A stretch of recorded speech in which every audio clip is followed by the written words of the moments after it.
There you go. So today is the day 1 of 100 days 100 automation challenge.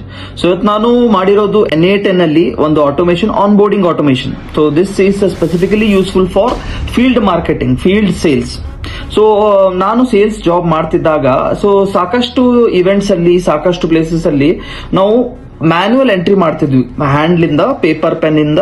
So name of the client, name of the student and Gmail ID, their phone number, ಇದನ್ನು ನಾವು next ಆಫೀಸಿಗೆ ಹೋಗಿ we have to enter that data into Google sheet. Then for each person ಅವನ ಹೆಸರು ತಕ್ಕಂತೆ ಅವನ Gmail ತಕ್ಕಂತೆ ಅವನಿಗೆ ಮೇಲ್ ಮಾಡಬೇಕು. So this was a long and tedious process that took around 3 hours of time. So what I have done, so I have created this automation wherein as soon as the student or the client submit ಮಾಡಿದ ಕೂಡಲೇ ಅವ್ರು QR code scan ಮಾಡಿದಾಗ ಒಂದು ಗೋಲ್ form ಬರುತ್ತೆ. ಜೈಸೆ ಅವ್ರು submit ಮಾಡ್ತಾರೆ, suddenly ಆ data ನಿಮ್ ಶೀಟ್ ಅಲ್ಲಿ